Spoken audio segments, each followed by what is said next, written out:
lots of choices this afternoon, and I appreciate you coming at least to learn a little bit more about what we're going to be talking to you this afternoon. I also want to thank Julian Haynes from Achieving the Dream, together with his leadership, Carolyn Lincoln, as well as Bill Trueheart, for inviting all of us here on the panel to participate and explain to you what this topic is about. And I also want to thank our funders from the Kresge Foundation, who have made a number of our ability to be here today possible.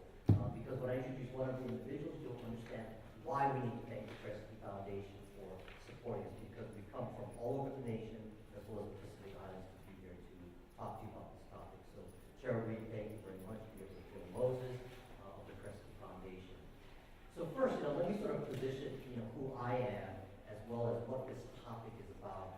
Now, I said I'm part of the scholarship fund, and you probably will wonder, well, why is a scholarship fund talking to you about minority-serving institutions on one hand, but on another hand, this topic called Asian American, Native American, Pacific Underserving institutions, and also how do we leverage this to a broader MSI dialogue?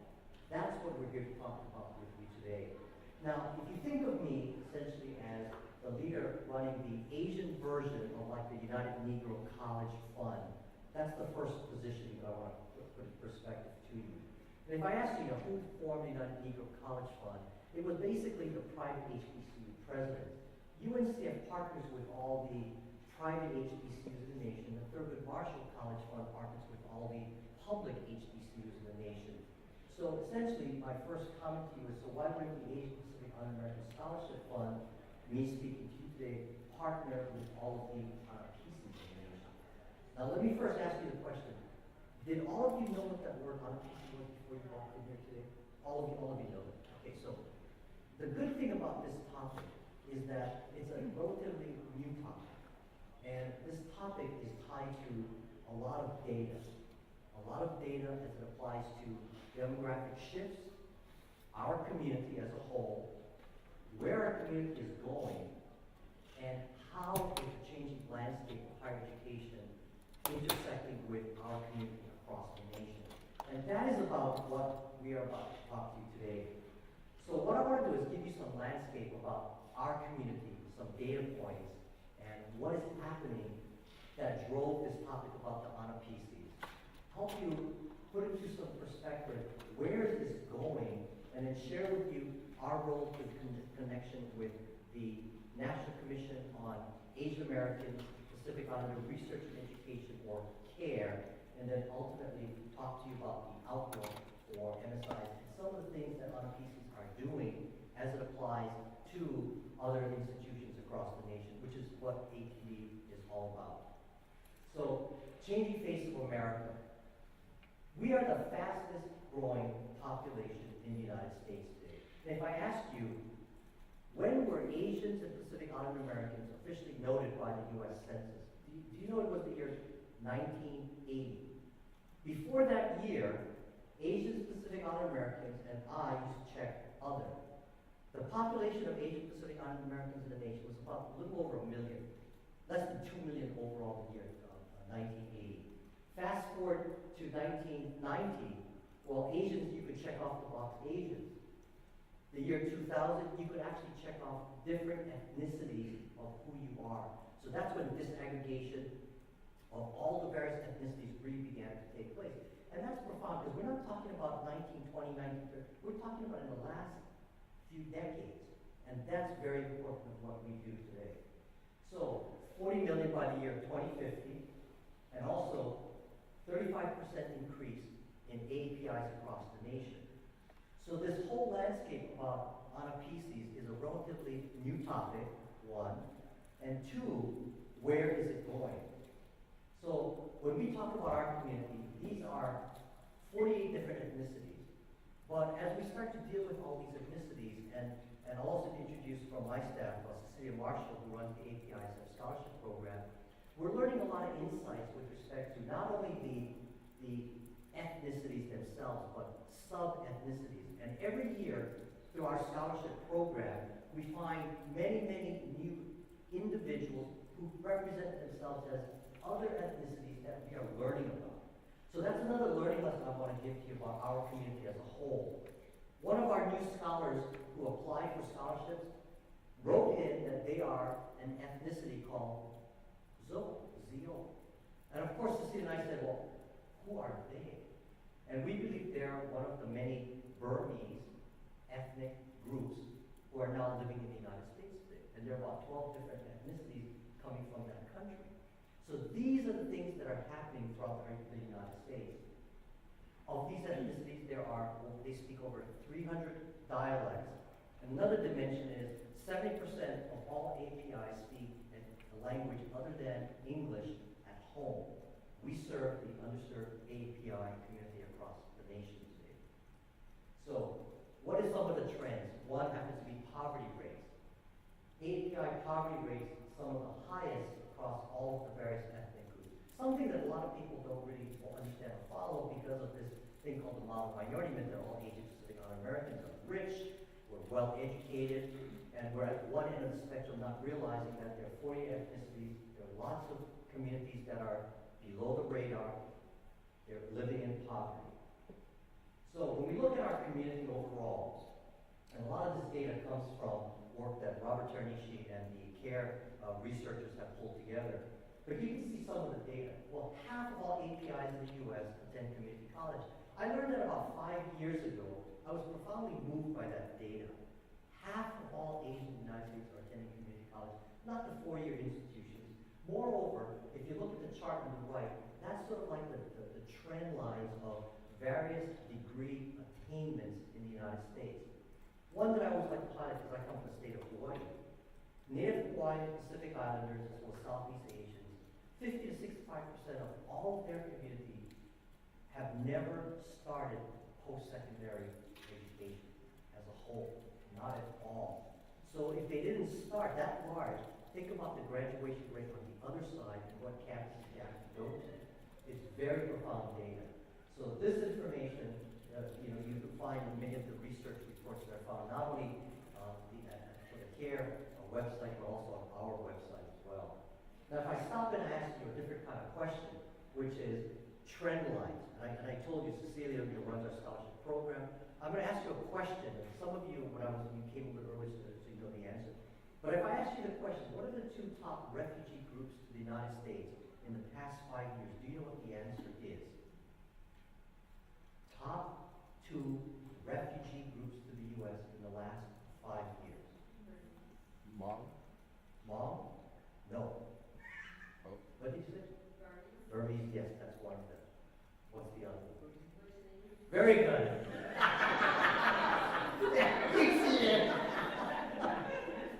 Because we ended up publishing a paper that we just released in the middle of January about these two communities. But let me share a little background story for you, because 18 months ago, I did not know that answer.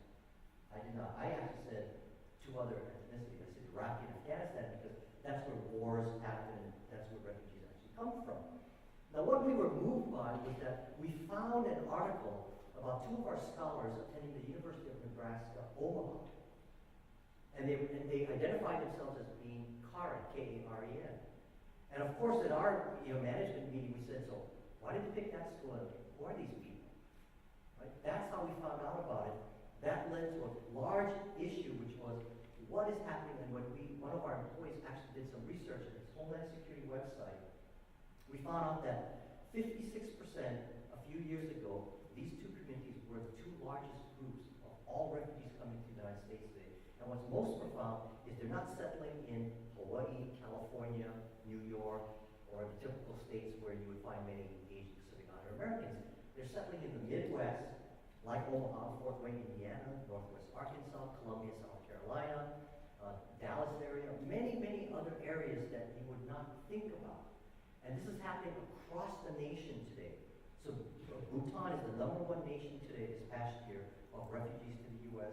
The trend is continuing. There are hundreds of thousands more that are going to be coming into the United States in the next number of years as the immigration continues. So this is the situation, what's going on today. These are some of the numbers that are happening throughout the United States. And you can see the numbers that are coming in. Now, let me talk a little bit about Anapisis to sort of, again, set the stage for you. This is a good description of, so when were these MSIs identified, acknowledged, and put in place? So RPC is probably the newest, and I have to give you some little bit history and background.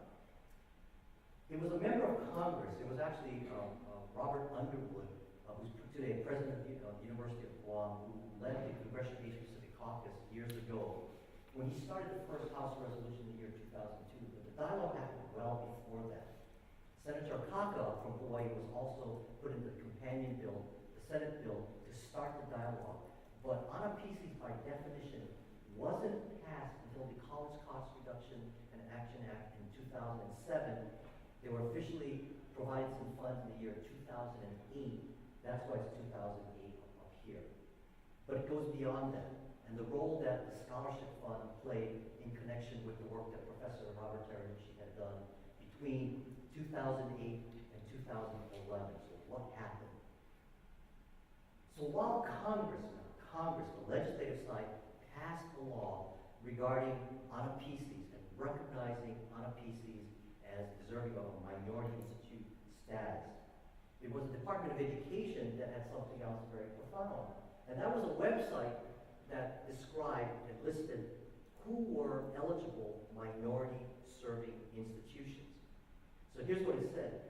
There was a website that literally said, Asians and Pacific Islander Americans are not included in minority-serving institution designation. And it also went on to say, Asians and Pacific Islander Americans are not included in minority science and technology programs as minority-serving institutions. So as a whole, there was an exclusionary result because of bad data, which drove bad policy. Because remember, what I mentioned to you is, no one followed and kept track of the Asian Pacific Islander Americans if we were only allowed to check out Asians far later than 1980. That's what was happening. So the guideline to disaggregate data became extremely critical in the United States.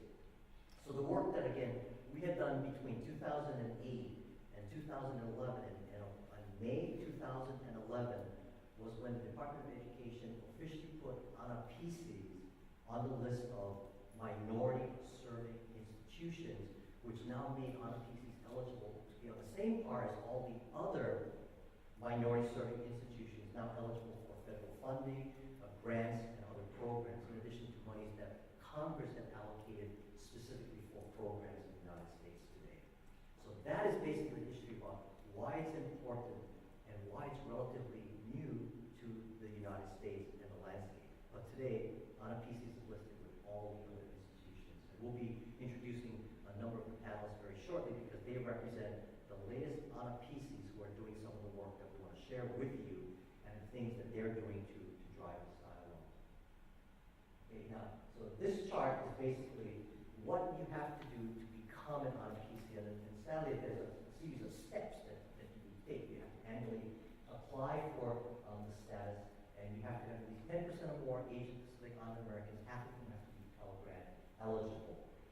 The work that Robert Terenici had done through the CARE Commission identified that at least a few years ago, there were 153 ANAPISIs who are eligible for the status, but because you have to apply and be noted by the Department of Education, there's 78 that are designated and only 21 that have been officially funded today.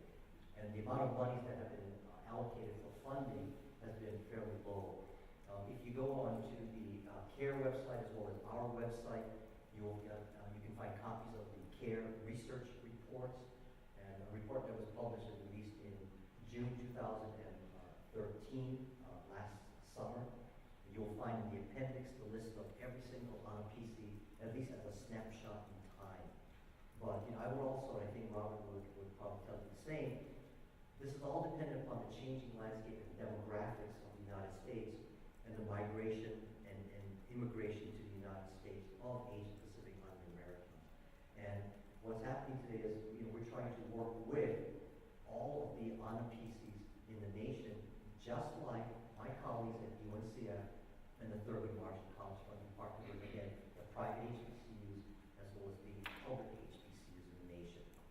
So with that as a backdrop, what I want to do is introduce Robert Terenici, a very important colleague and partner for for the Scholarship Fund and myself. He will provide a framing of some of the work that he has done. And then what we're going to do is take some Q's and A's from all of you. Now, Professor, before you go back.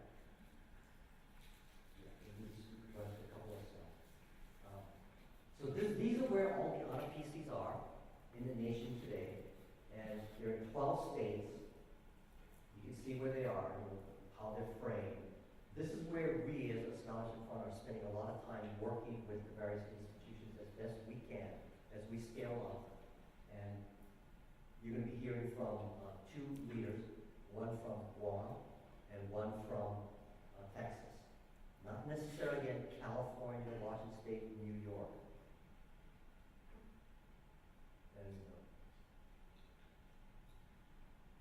so one of the things for MSIs is that the population projection is very significant. And you can see some of these numbers of where it's going and the Asian community and the numbers that you will find in the year 2060. So as the population grows, the honor-PC dialogue and the role it serves in partnering with other MSIs in the nation become very profound and very critical. So with that as a background, I want to introduce Professor Robert Teranishi. Professor Teranishi and I have been key partners since 2009, 8 to 9 when I joined the Scholarship Fund. He has provided some significant research above and beyond what was available in our community in those years. Today, he is not only a Morgan Chu professor at UCLA, but he's also the principal investigator for a very outstanding organization, the National Commission on Asian American Pacific Islander Research and Education. He's a key partner and really someone who I trusted as a colleague, friend, and really a mentor as well. So thank you.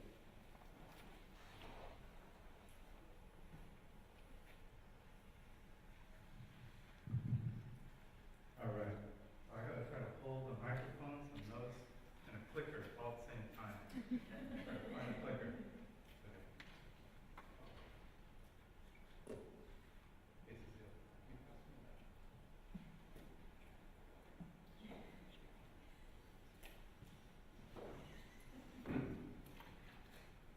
Is this working? Okay. Well, that makes it easy. So good afternoon, everybody. Hope you all are doing well, having a good conference. I'm going to talk about the PEER project. It's the Partnership for Equity in Education Through Research. And what this project is an effort to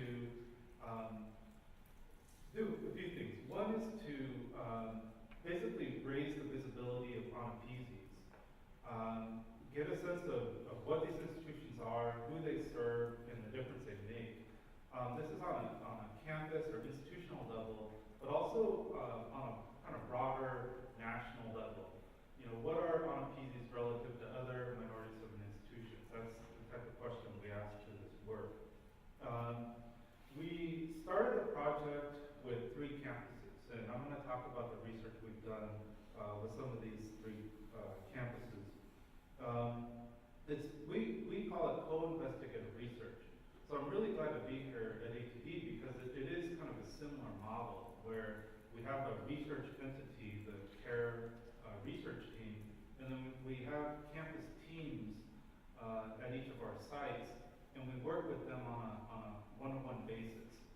And there are 3 colleges real quick: De Anza College, City College San Francisco, and South Seattle Community College. These were all institutions that were funded in the first group of honor-PCs back in 2008. And so we were interested in not only getting a current sense of what's going on at these campuses, but also looking back retrospectively to see what they've accomplished since 2008. We worked with the campuses to come up with research questions, get a sense of how they want to assess the impact of their programs and their use of funding and how they're leveraging their status as non-PC. We engage in both quantitative and qualitative research. And then what we do with the results is we interpret these findings together collaboratively. And we use that to inform modified interventions. So we're looking at what works, what could be improved upon, and then how they could use this research, this data and inquiry to inform changes on campus. So we're kind of about halfway through the project, and I'm going to share with you findings from the quantitative work, because this data is actually pretty powerful. To date, there really hasn't been an assessment of MSI-funded programs. So we know what MSIs do with their funding. We don't know what difference it makes in terms of student outcomes. And so for the first time, actually, for any MSI, we're able to kind of track that funding to specific programs and the impact of those programs on student outcomes. So we're really very much interested in added value of the funding and the programs in terms of student outcomes. So I'll just quickly talk about the research design. So we were interested in the impact of these grant-funded programs. These programs were either new or modified interventions. And I think what's really important about these programs is they have an explicit goal of addressing challenges that were unique to each campus. So each campus went through a process of figuring out what problems they wanted to overcome through the use of this federal grant. And then they designed programs accordingly. So it made it for actually a very good research project. We utilized a research design that enabled us to compare API students in on-a-PZ funded programs, so it's like a participant group, and compared results to a comparison group. So these are students who did not participate in on-a-PZ funded programs. So we use very kind of sophisticated statistical techniques to come up with this control group. We have cross-sectional data, which you guys are working with a lot of cross-sectional data. We also have longitudinal data where we track individual students over time. And so I'll be reporting on both the cross-sectional and longitudinal data. There's really two groups of variables that we're interested in. Short-term outcomes, like during the intervention, and then long-term outcomes. So what happens to students beyond the intervention.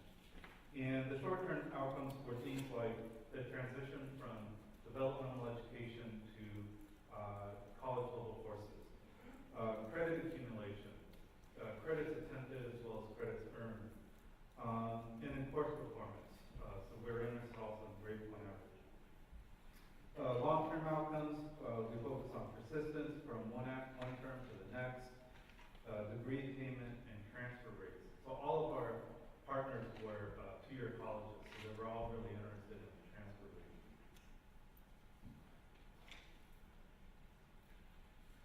Okay, so I'll start with the answer. They created the Impact API program in response to a high rate of attrition for API students in developmental English. Right, so this is a college where more than half their students are API students, and they're experiencing very high rates of attrition in their developmental education program, particularly when it comes to English. And so what they did is they created learning communities that paired developmental English courses that were 2 levels below college level English. They paired that with a college-bearing Asian American literature course. So some key features of the programs were comprehensive wraparound support services, they had embedded counseling, and they had a culturally relevant curriculum. And Cynthia Alcantara is here. She's the coach or the lead working with that campus in case you guys have questions later on. Okay, so what we found from our analysis of the ANSYS Impact API program, students in the Impact API learning communities were more likely than the comparison group to transition from developmental to college level English. And compared to the comparison group, students in the program passed their college level English course and accomplished this transition in a shorter amount of time. So this is more, well, it's actually both the short-term and the long-term outcomes, because in the short term, they had a better transition, but in the long term, they actually did better in their college level course subsequent to their entry Students in the Impact API learning communities were also more likely than the comparison group to earn an associate's degree, and they also did this in fewer terms. So, you know, we shared this back with the campus, with Pianza, and said, well, this works. The problem is they want more students involved. They want to create more sections. They got to do better outreach. They got to improve their rationale and their outreach to students. And so what they're doing is they use the data to basically improve on their outreach effort to get more students involved. Okay, another campus, City College San Francisco. Their concern was around STEM. So CCSF, this is a campus with like 60% API enrollment. They were very concerned about support, persistence, degree attainment, and graduation rates for API students in STEM. And so they created a program and a site, which was this MSI STEM Center. And what it is a culturally responsive approach and targeted services for low-income API groups. And they were really interested in particular subgroups where they were seeing particularly high levels of attrition. So they had tutoring and study groups, priority registration for impacted STEM classes, and internship and research opportunities. So we, as a team, we got to spend time at the site and observe some of what was going on. It really was a neat space for low-income API students. So one finding was that on PC STEM students, they were attempting more credits per term than the comparison group, and that shortened their time to completion. The other thing that was interesting, they were attempting more credits, but they had a lower passing rate. And so we're really interested in, you know, what's better? Is it better to attempt more credits and have a lower passing rate, or attempt fewer credits and have a higher passing rate? And what we figured out is that they were actually taking tougher courses. So not only were they taking more courses, more credits, but they were taking tougher courses and courses that led to transfer. And so that's what explains this trend around the lower passing rate. The STEM program students had a higher transfer rate to four-year institutions, and they also transferred in fewer terms relative to the comparison group. So they're using these findings to basically continue the program. So even though the grant ended in 2011, 2012, they're continuing to do outreach and offer tutoring and other support services through the program. They also have a book loan program, and they're trying to do things to maintain support for cohorts of students coming through this program.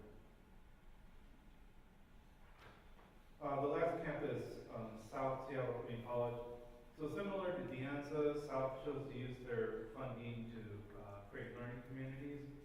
And they had a lot of concerns around persistence from one semester to the next, as well as particularly when it comes to developmental education. And what they did is they have a college success course that was coupled with their developmental English and math courses. And they were concerned about time management, study skills, having counselors working more intensely with students. And then they had peer navigators. So they had students who could meet with other students in the classroom to provide guidance inside and outside the class. So what we found is that these learning community participants were more likely than the comparison group to transition from developmental to college level courses. And then the learning community students were more likely than the comparison group to graduate with an associate's degree or certificate. So that's a real low rate for the comparison group, 3.6%. It's because we only looked within a 3-year period. So these are students who transitioned within a 3-year period. So it's not reflective of their overall degree attainment rate. This was really interesting because compared to the comparison group, students in the learning communities had a higher rate of persistence in the term following the intervention. But the higher dissipated in the second term following the intervention. But then it evened off again by the third subsequent term.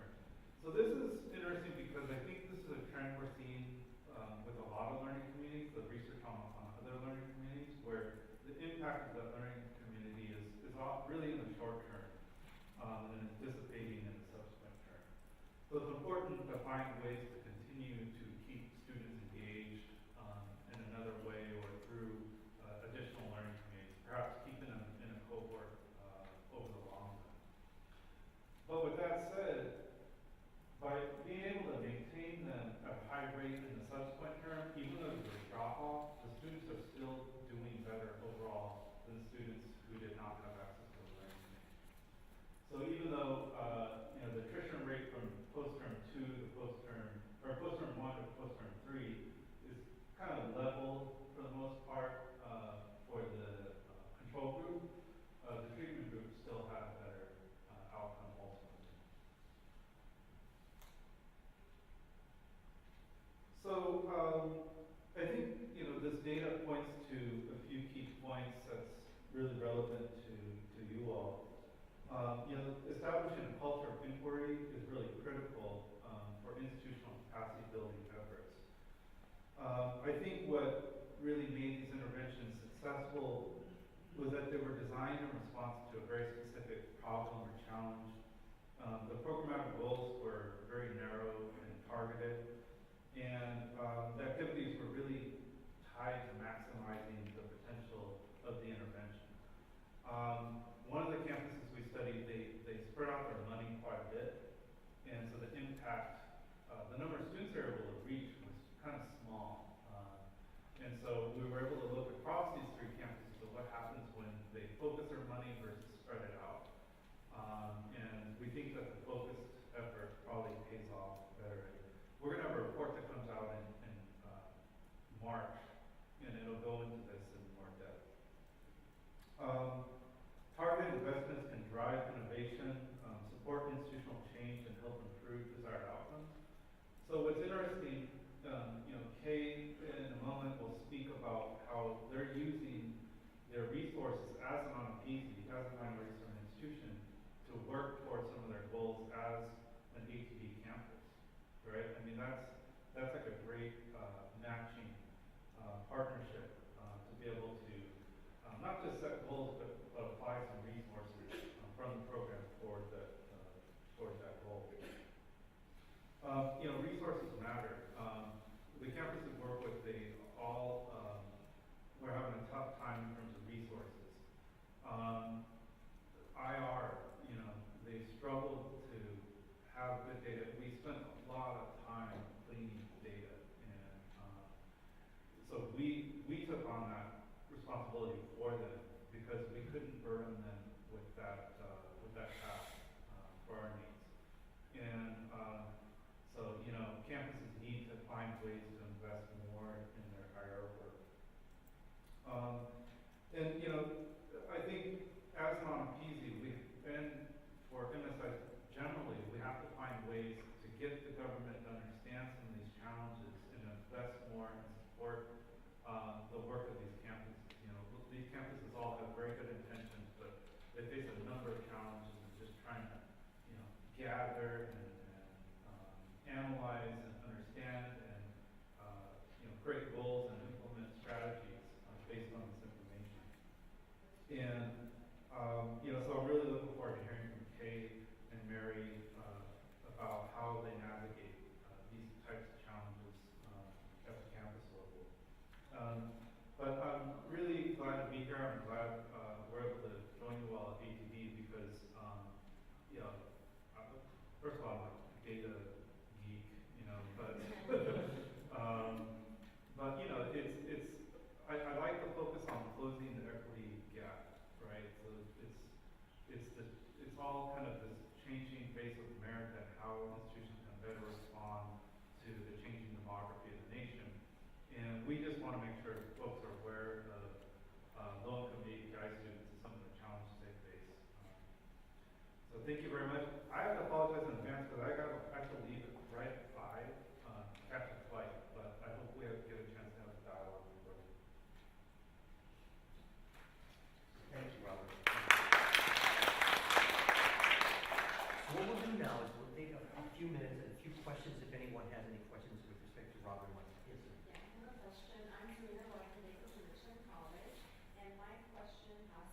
relates to resources.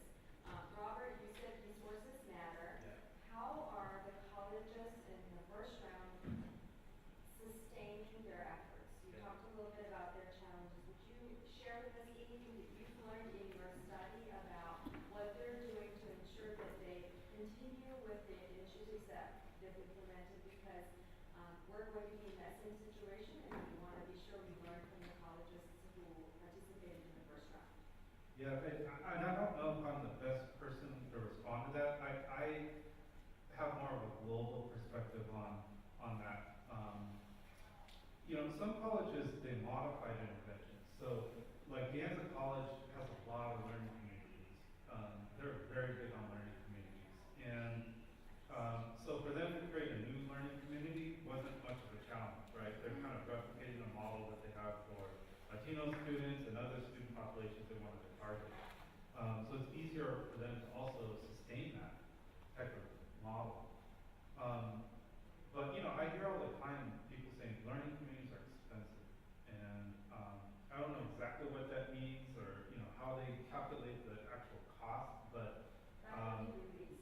what's that? Faculty release. Faculty release? Yeah. So but I've talked to places like Kingsborough that's done an excellent job of learning communities, and of course De Anza. But South, I know that they stopped doing their learning communities, and they stopped doing it before they even had a chance to look at the data. And so each campus, I'm sure they have their own kind of situation and rationale for how they make decisions about resources. But we're hoping that through the research, having this kind of data and inquiry process, it helps to inform some of the decision-making process. With that said, as on Appeasees, you can renew your grant. You can apply again to get resources as an Appeasee from the Department of Education, but also through other federal grant programs and through other private funding. So Mary's going to talk about perhaps a partnership that she has around environmental education. Is that correct? Sustainability. Yeah. But so she got connected with an HBCU, right? And they're pursuing funding through the federal government, but there's also private foundations that are very much interested in supporting partnerships between MSIs. So what we're really interested in now is through this 3-year process, we want to understand how campuses not just leverage their funding, but also their status as an MSI. How are they really using the status and eligibility for funding to really go after it? But at the same time, we're pressuring the government to find ways to make it easier and make the funding more accessible, especially to more lower resource institutions. Thank you. Other questions? I have Yes. We're just sharing, I was thinking about colleges understanding knowing who their students are and segregating the data and then going after resources that can align with said population of students. And I know we've talked about this before in prior conversations, but if someone asks, we're a large institution, we're a Hispanic serving institution, but we think we qualify to be non-PC. Do they have to trade? Can they receive funding from both sources? I think I know the answer, but maybe we could just talk about that a little bit. Yeah, so this is an issue for non-PCs because 40% of institutions eligible to be an non-PC are also eligible to be an HSI. And so it's kind of inevitable before this issue comes up, and it has come up at certain institutions, particularly in California and more specifically Los Angeles, where you got places like EVAC and Cal State LA that are serving both a high concentration of API and a high concentration of Latino students. And the government's trying to sort this out. We hear different things from different people. You can hold the designation as a non-PZ and an HSI. My understanding is you can't get funding from the same program or under the 2 designations. So there's at the same time, right?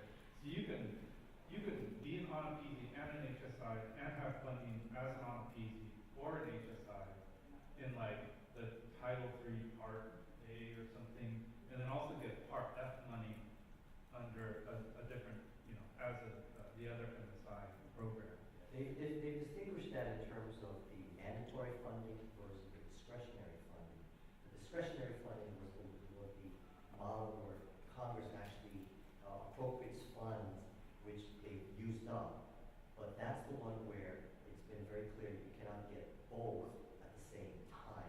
And that's where this been restored. But in terms of the mandatory funding, you can be both an honor PC and an HSI, or an honor PC and a Hawaiian serving institution. We have the Hawaii State System folks here today. And we tried to help as best we can, both Robert and myself, to get that clarified in various separate conference calls with the Department of Education. So a lot of that, just Julie, it's being, it's education and outreach and education to make sure that everyone understands what we just said. And not that again we're the experts on it, but we try to tell as many people as possible. Because even Mary, when I just met with her 2 weeks ago, believe she heard something else. So it's contagious, of course. Yeah, great question. Yeah, the conversation we're having, it's a regulatory issue. See, this is the other problem. They can't tell whether it's a legislative issue, what's written into the law, versus a regulatory issue and how it's managed within the Department of Education. I argue it's a regulatory issue. So if that's the case, then the Department of Ed should find a way to be able to accommodate institutions that are serving, very diverse student populations, right? And so before Mark Cantor left, we had a lot of discussions about what they could do to support these institutions. So that discussion is ongoing. It's a big one. Yeah. It's a very big one. So, no other questions? Any question? Okay, so let me first introduce to you Dr. Kay Eggleston. She is president of the largest Dallas County Community College district, over 20,000 students, and I'm very proud to let all of you know that some years ago they were one of the few campuses, I think the only community, first community college to win the Malcolm Aldrich National Quality Award, which is really a big deal. And they've also received the Texas Award for Performance Excellence, and they've also been an ATD college since 2009. So I have a question for you. So, Kay, how has Richland College leveraged the Achieving the Dream strategic plan and the UNPC strategic plan? Thank you. I think we present an interesting situation as one of the newer colleges that are UNPC designated. And our Achieving the Dream work began in 2009 when we were one of the 5 colleges in Texas that the Greater Texas Foundation supported in our being able to participate in Achieving the Dream. So we came into Achieving the Dream and began our planning year. The first year is a planning year, and so we began to put together our plan to improve student success and to enhance equity opportunities for low-income, underrepresented students of color. And then, as we began to develop that plan, we also realized that our ethnic composition of our students changing created an opportunity for us to also look at becoming a minority serving institution. Really, currently today, we are eligible as both a Hispanic serving with 28% and an Asian serving at 14%, and we have 21% African American. So we are a majority minority institution for sure. Right about that time, also, we had a change of CEO. Our long-serving CEO retired, and I became the president in 2010, interim president first, and then permanent president. And as circumstances often arise, came in at a point of dramatic funding declines by our state and a $4 million budget shortfall to face immediately in those first months after my appointment.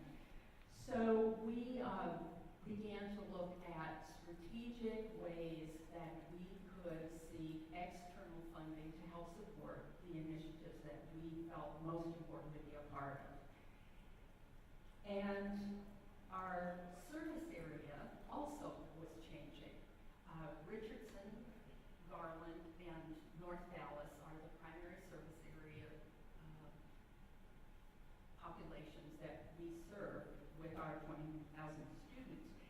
And the Richardson community had been designated as 15% Asian population in the 2010 census, so a growing Asian population. And 45% of all of the Bhutanese refugees that were coming over from the 2008 migration were settling in Texas. And more than 5,000 of them, of the Nepalese-speaking refugees, settled in the Dallas-Fort Worth area. So we had this changing service area demographic that we were becoming more aware of. And we had a long-standing commitment to a culture of inquiry and had a performance management system since about 1999, consistent with our work in using the Baldrige framework over all of those years. So when we put all those pieces together and then had, of course, what I think to be two areas of primary investment that are so important to being able to enact a strategic plan, one being a superb grant writer who was very knowledgeable, very experienced, and knew how to write these kinds of proposals, and an exceptional IRIE department. And we had invested in staffing so that we had that infrastructure capability to be able to respond. So in 2010, we certified our eligibility as an API serving institution, and then submitted our proposal in a really short turnaround time after that eligibility.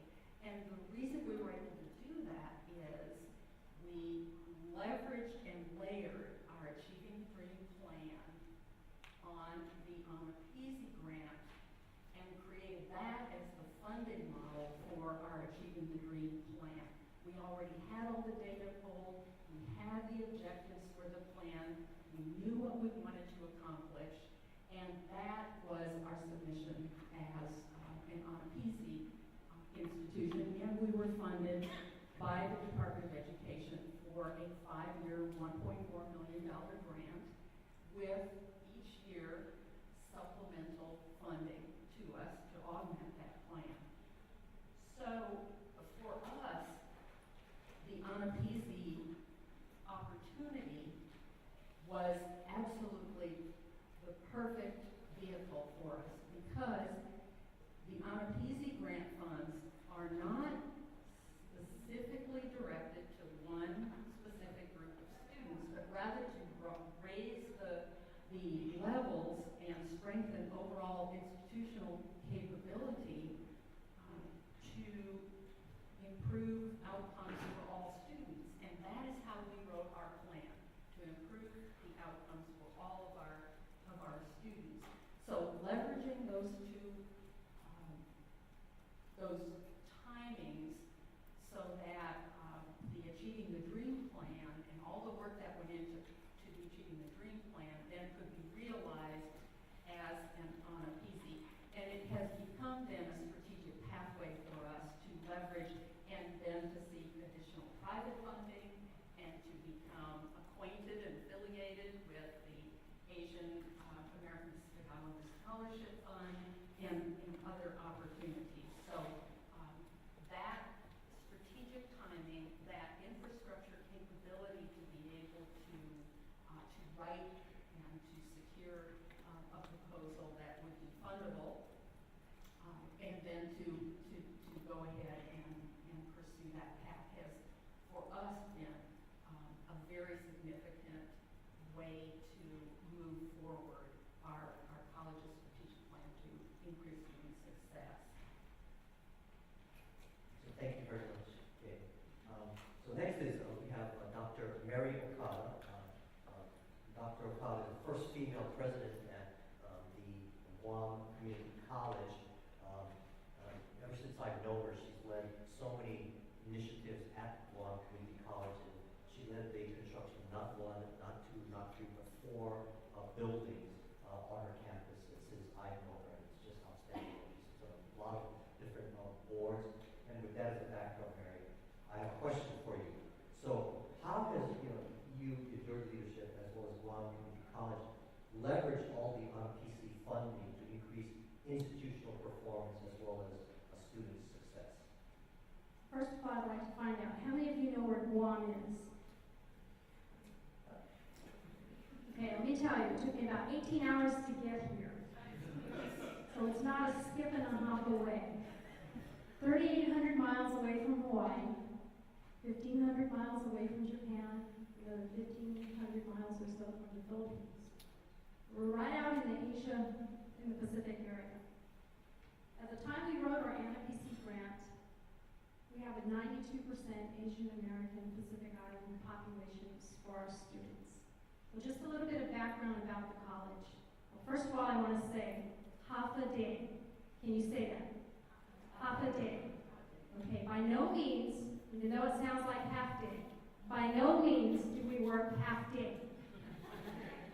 It is now 8 o'clock tomorrow morning on Guam. So you can imagine how many time zones I'm working on when I travel. I work on this time zone, and then I'm working on Guam time zone just to keep up. So anyway, just a little bit of background about Guam Community College and what we've done with our NFPC grant. And we were one of the first recipients of the NFPC funding. And so at the time we were looking at student retention and increasing the enrollment. So let me tell you what I did with the funding. I built a Learning Resource Center. The Learning Resource Center, first of all, the NFPC funding that we got was approximately $2.4 million over a 2-year period. And of that funding, we built the Learning Resource Center.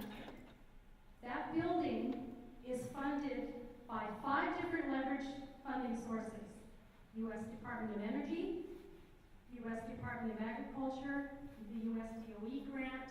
I got funding from the U.S. Department of Interior, and of course our foundation, our college foundation. It is our first LEED Gold certified building on campus, the first Government of Guam LEED certified building. As Neil mentioned earlier, in the past, well, except for 2013, but prior to that, 4 years, every year I did a building. Of the 4 buildings that I did, over $22 million worth of funding for all of it, collateral equipment, photovoltaics, and everything. $6 million is debt. Everything else was federal money, leveraging resources.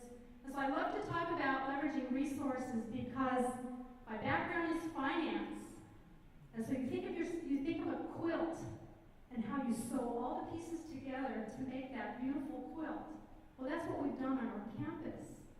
But primarily because we recognize that the student population at the time back in 2006, I became president in 2007.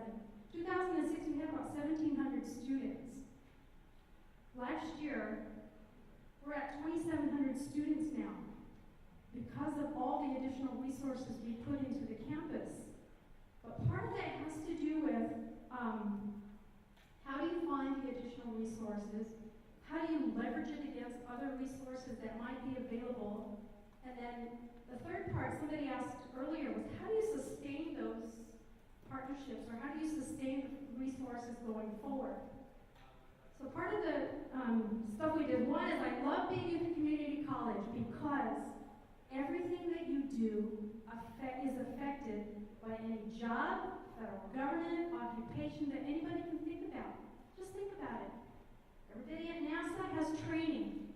Department of Justice has training. And it's all community college-based. Career and technical education is basically our forte.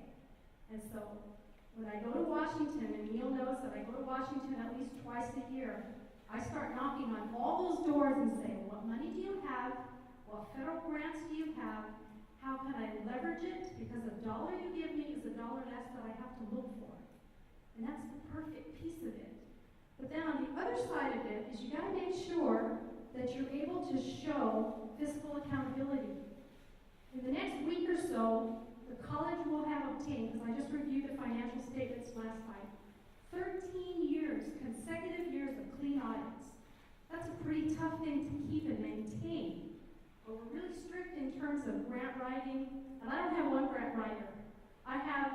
institution are grant writers. So if it's a project for a certain department, that department works on it with additional support.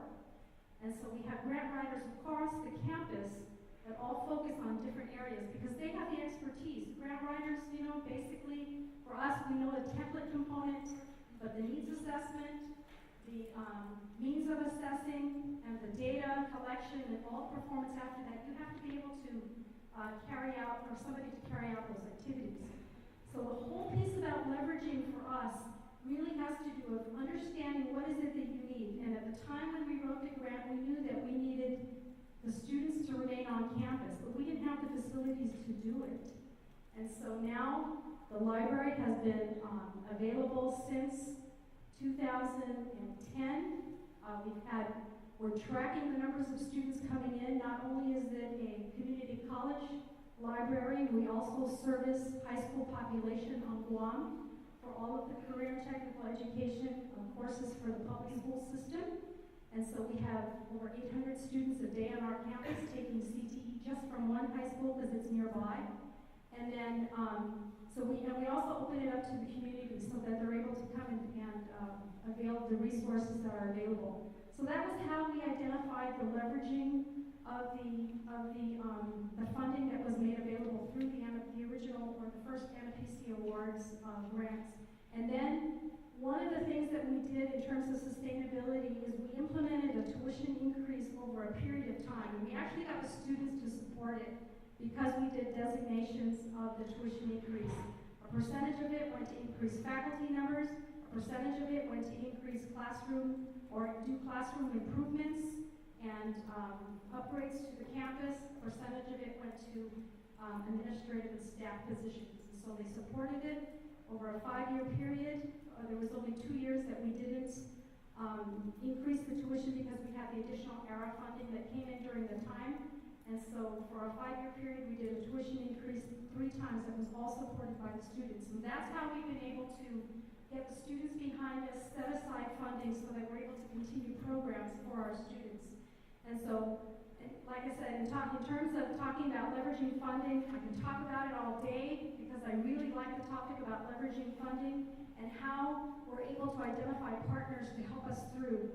Once you start to show the success that you've been able to establish and the trust that the community has with you, it's easier for them or easier for you to showcase your ability that they're going to see where the fruits of their funding goes to and how you're able to sustain that commitment to them. Thank you. Thank you very much. So let me now open up some questions to all of you and Pastor Robert. What is the potential to reach a larger concentration group of students with targeted intervention and targeted investments?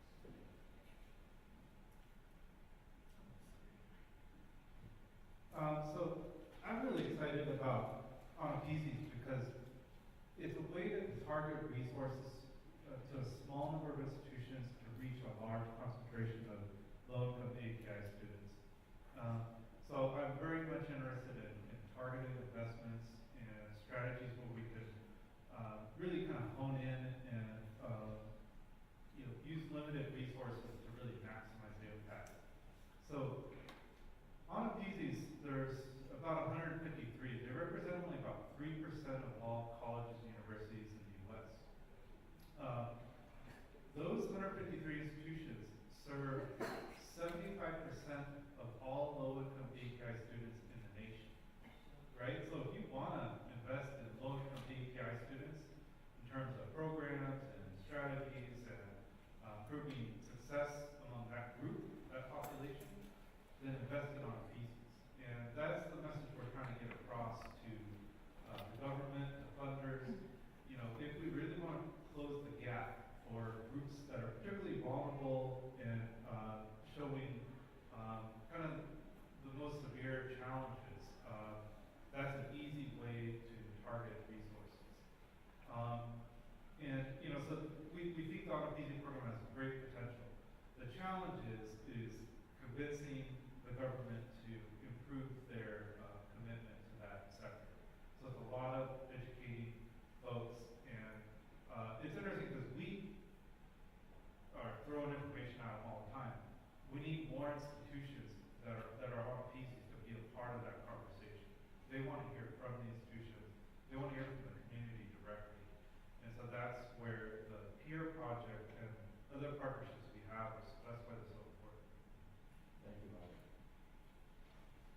Kate, you spoke about your Richmond College, the work that you've been doing there. Maybe you can elaborate a little bit more about how have you and your campus adapted to the influx of the refugees that you said, Burmese and Bhutanese around your campus. Tell us a little bit more about what you've done with that information. All right, thank you. First of all, we have an infrastructure at Richland College that is well-defined and has been in existence for some 20 years. And that is our multicultural center. It is a one-stop entry point, advising center, academic success center, in which we support students, whether they are refugees, whether they are international students coming to study at Richland, or they are students who have lived in Dallas for a while and they may be students working English as a second language. That multicultural center is comprised of specially trained staff, and they assist in multiple languages. They assist with admission to the college, with visas, with advising, orientations, and all sorts of activities, scholarship information, planning cultural festivals and events for the college community, helping with language proficiency. So this multicultural center and many other institutions, perhaps on the West Coast, would have an Asian student center. Ours is a broader center for all of the students who come to us, whether refugee or others. So what we have done is become better acquainted with the changing population of our service area with the influx of the refugee community. We established a relationship with the Organization of Bhutanese Society, Dallas-Fort Worth, and they now, since 2011, are a 501c3 not-for-profit organization, and their work is designed to assimilate and help refugees who are coming into the community to make the adjustment, as well as to create opportunities to preserve the cultural heritage of the group coming in. And so they offer a range of services from English language courses to cultural events and events for the children of the families, and special case management and services in helping to apply for citizenship, and also helping to teach them wellness and healthy living in this new American culture and city that they're a part of. So we have established a relationship with the organization, and we have hopes for growing that significantly, being able to be responsive. We are now seen as the community college of choice for the Asian population in our service area.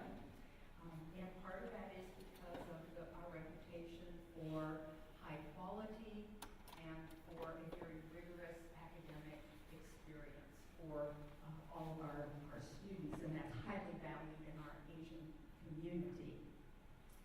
We have also partnered now with the Asian American Pacific Islander Scholarship Fund, and quite frankly, a couple of years ago, before we became an RPC, we had no knowledge even of your existence, as did you with ours, and we hosted the National Board of API-ASF a year ago for their board meeting in Dallas, and we now proudly, with the help of my team at the back of the room, we will be acknowledging our first 10 scholarship recipients later this spring, including 2 of those being refugees from Bhutan, and that was a specific aspect of our scholarship program that we wanted to be able to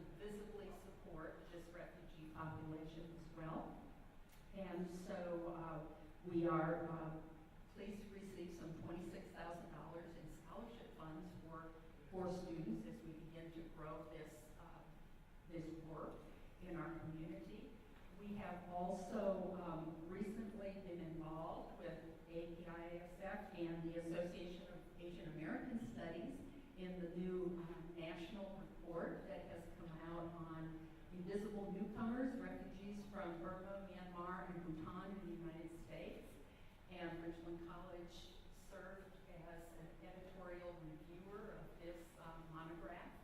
And as a result of this, we have expanded our knowledge base about the refugee community, and we are working to help promote the knowledge and awareness of the broader community for the needs of the refugee population. We have also been members of the Greater Dallas Asian American Chamber of Commerce, but we have increased our involvement now as a partnering sponsor of Leadership Tomorrow, the leadership program for the Asian Chamber of Commerce, and we will be hosting one of their events in the next few weeks. And we have 2 members of our employee staff that are students of the leadership program, both last year and this year. So we will seek to do more of that work as well. So those are some examples of how we are immersing ourselves more deeply in the needs of our community and in the needs of the refugee population. So thank you, Kay. And by the way, I applaud your team who's done really an outstanding job to support the API community throughout the Greater Dallas. So I want to thank you very much for all of that. But again, I think this is it tells a great story about the true partnership that is available and the changing types of relationships that are happening across the nation. Because I think the partnership that we currently have with Richland College is just the tip of the iceberg in terms of the kinds of partnerships that can take place going forward. So again, I thank all of you for your leadership.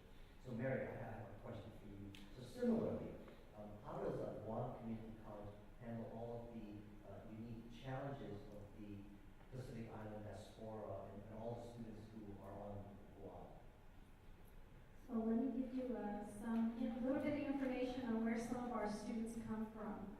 There is a relationship between the Federated States of Micronesia and Guam, as with Saipan and Hawaii, where these individuals are able to come to Guam for educational or employment opportunities. And so when they come to Guam, of course, they're eligible in terms of our Pell Grant funds and stuff. So anyway, so what happens is, but things that happen in their islands, some of the islands are still on dial-up. So they don't have internet access like you and I enjoy. Some of the islands don't have power 24 hours a day. Some of the islands, students have to travel by boat to get to the campus to go to school. And so as you look at the landmass associated with the United States, the region is often called the Blue Continent because we cover the same mass area, but it's not land, it's water. And so as far remote as it is from an island of Chuuk, for example, the students come in, and sometimes when they go to school, that's the only place where they get food, unless they're growing food in their islands or they're fishing or planting bananas and taros. And so some of those folks migrate to Guam. So we have unique challenges in terms of where our students come from, but there's also other barriers on Guam, such as they don't have the means of transportation. Guam is 212 square miles, so it's not like you can't get from point A to point B. We don't have a mass transit system that works. So for the most part, students choose not to come to college. So several years ago, we took the college to the villages. So we now have programs in the villages, whether it be in terms of developmental or adult basic education or GED, that we entered into partnership with the mayors of the island. And so we're offering programs in the villages now or in housing developments. So that's one of the things we do. Several years ago, the Citibank Foundation provided money for a summer bridge program. So during the summer, we have several summer bridge programs that are funded by foundations or sometimes we use some of the leveraged federal resources that we have in terms of integrating or getting students interested in post-secondary education. We are a recipient of the College Access Challenge Grant Program, and so we get over $1 million a year to invite students from the elementary, middle, and high school, who's of course first generation students for college. And so we also have that. There is a program within the government of Guam called the Qualifying Certificate.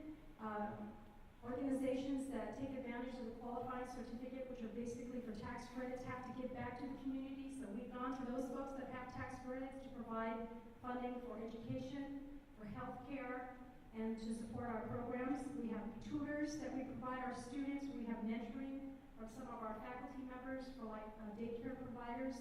And so there's so many different types of barriers that we can talk about, but we try to leverage as much as we can.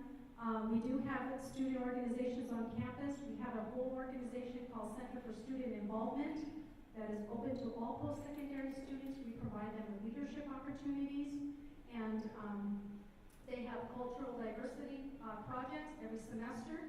And so this is a way for students to integrate with other students and for them to, we help to try to break down those barriers that they have to post-secondary education just by letting them know that they're not in their situations all alone. There's many students that have come up through having certain barriers, that have been able to overcome their barriers, that actually serve as mentors to incoming students. We meet with students every semester. I meet personally with the students twice a semester just to understand what some of their unique challenges are on campus, and we try to mitigate that. I usually have my whole management team there in case they've got an issue with admissions. Admissions is there, financial aid is there. There are several opportunities that we have in providing scholarships to our students. We're very grateful that this year we've been able to partner with APIASF. We will be having our welcoming reception for our scholars. We have 18 scholars this year that we will be recognizing. This is the first for us, but significant in terms of the numbers of students that will be recognized, and of course the funding support that comes with it. So it really allows the organization or the institution to say that there are people that are willing to give funding support for students that really want to make a difference. They really want to get from point A to point B, and we just have to help facilitate how they're going to achieve that so that they're successful. On the back end of it, just as an example, we just had 600 soldiers return from Afghanistan. This is the largest deployment that Guam has ever had. And so out of those 600 deployed soldiers that returned late January, 278 of them are unemployed. So the college partnered with the Guam Department of Labor and the governor's office, and the college set up a separate 90-day training program for 164 of those soldiers. And so we're working through it now. It just started about a week and a half ago. We're working through that process, and on the back end, we're lining them up with industry so that they can be hired in the different areas that we've identified. We've already got employers calling us to help us place these students and to recruit these students. And so if we're able to identify what the barrier is ahead of time, we're able to identify and identify people in the community that can help us get through those unique challenges that our students have. So there's always a way to solve a problem. It's just a matter of when you're going to do it, how fast you're going to be able to execute the plan, and then showing the student success and recognizing all of those folks that have helped you through the way, all through the process, but of course at the very back end as well. Thank you very much. So let us open up to the floor for any questions that you may have from any of the panelists. If you have any. For Dr.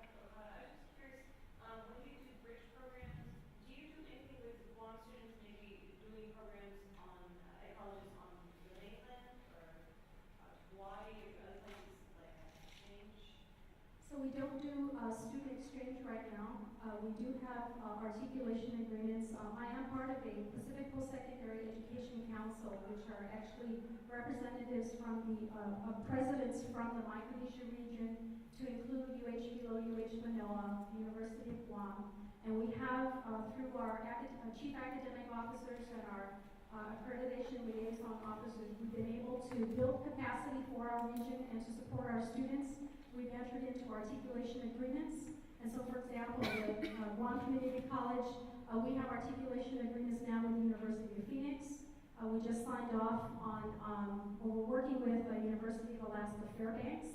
And these are areas, and I'm really sensitive to this, but these are areas that the University of Guam does not offer. So if there's a program at the University of Guam, I try not to, get into articulation agreements with other institutions in that area so that we can support our local university. But there are several programs that are not offered, particularly in the career and technical education field. We do have agreements or MOAs right now with the University of Makati in the Philippines for culinary students. We just inked an agreement with Dusit Thani College in Thailand, which is for also our culinary students. And so these are different areas that we're able to provide pathways for students that want to finish beyond the beyond the 2-year at the community college and then on to a 4-year somewhere else. And so those are just some examples of the articulation agreements we have, but some of the students in the Micronesia region go to, like University of Hilo, for example. Some of them go to University of Manoa, some go to Chaminade, and there are other institutions as well. Other questions?